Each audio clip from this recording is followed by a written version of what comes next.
kita dari kelompok 11 Ekologi Perairan. Kita akan melakukan praktikum lapang di Sungai Banjaran. Ikutin kita terus ya. Yuk gas. Oke, jadi sini kita manajemen sumber daya perairan angkatan 2022 sedang melakukan kumpul dulu nih buat lanjut ke lapangan, ya tepatnya di Sungai Banjaran. Jadi di sini kita bakalan mengikuti praktikum ekologi perairan tahun 2023. Jadi pada praktikum ekologi perairan ini kita akan melakukan 5 acara. Yang pertama itu morfologi sungai, yang kedua keanekaragaman ikan, yang ketiga makrozubentos, yang keempat perifiton, dan yang kelima kualitas air. Acara yang pertama adalah morfologi sungai. Morfologi sungai merupakan geometri atau bentuk dan ukuran, jenis, sifat, dan perilaku sungai dengan segala aspek dan perubahannya dalam dimensi ruang dan waktu. Proses perubahan dari morfologi sungai telah terjadi sejak terbentuknya sungai itu sendiri dan berlangsung terus-menerus. Pada acara morfologi sungai ini kita akan mengukur lebar sungai, kedalaman sungai, kecepatan aliran air, dan debit sungai. Acara yang kedua, keanekaragaman ikan. Jadi keanekaragaman adalah kekayaan dan kemerataan. Kekayaan spesies adalah jumlah spesies dari beberapa area dalam beberapa komunitas. Distribusi antar spesies disebut dengan kemerataan spesies atau ekuibilitas spesies. Kemerataan menjadi maksimum bila semua spesies mempunyai jumlah individu sehingga terjadi keanekaragaman spesies atau diversitas spesies. Jadi setelah mewawancarai warga di sekitar Sungai Banjaran, kita mendapatkan 4 spesies ikan di hulu, tengah, dan hilir. Spesies ikannya ada ikan nilem, ikan lunjar, ikan brek, dan ikan tawes. Setelah itu kita identifikasi morfologi ikan tersebut. Acara yang ketiga adalah makrozubentos.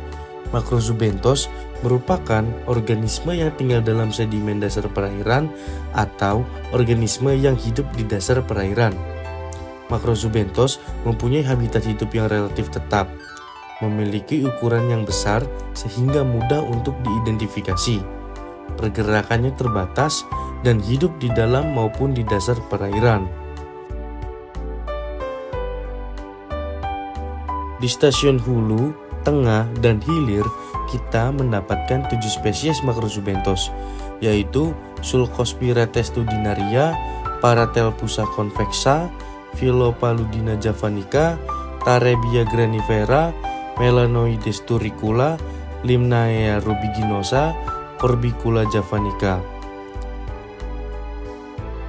Setelah kita mengidentifikasi makrozubentos tersebut, kemudian kita menghitung indeks kepadatan, indeks keragaman, dan indeks dominasinya. Nah, sekarang kita memasuki acara yang keempat, yaitu perifiton. Apa itu perifiton?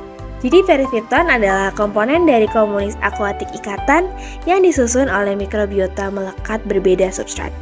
Jadi perifiton adalah istilah yang digunakan untuk menggambarkan kelompok organisme mikroskopis yang hidup menempel atau terpasang pada permukaan substrat seperti batu, tanaman air, dan permukaan benda-benda lain di dalam ekosistem perairan. Lalu, bagaimana cara kita mengidentifikasikan perifiton itu? Jadi pada batu terdapat bagian yang licin. Pada bagian licin itu bisa dikerok menggunakan cutter, kemudian hasil kerokannya ditaruh dalam botol yang berisi aquades, lalu diberi larutan lugol dan formalin. Setelah itu, sampel dapat diidentifikasikan menggunakan mikroskop yang ada di dalam laboratorium. Pada acara yang terakhir ini, kita mengetahui tentang kualitas air. Air memiliki banyak fungsi.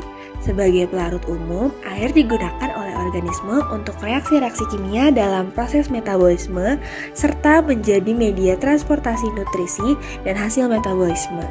Bagi manusia, air juga memiliki peranan yang sangat besar, bukan hanya untuk kebutuhan biologis, yaitu bertahan hidup. Kemudian, kualitas air sungai dipengaruhi oleh kondisi sungai tersebut maupun kegiatan manusia.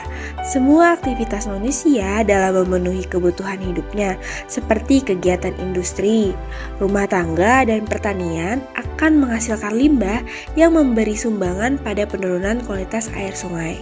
Kualitas air dapat diukur menggunakan parameter seperti parameter fisika, yaitu suhu, kecerahan, bau air, dan warna air.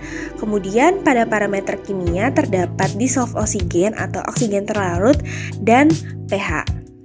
Pada praktikum kita kali ini, kita mengukur suhu menggunakan termometer, kecerahan menggunakan Secchi-DIS, bau air dan warna air menggunakan indera penciuman dan indera penglihatan, dissolved oksigen menggunakan titrasi dissolved oksigen, dan yang terakhir pH menggunakan kertas pH.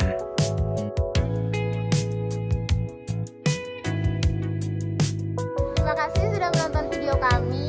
See you di selanjutnya. Dadah!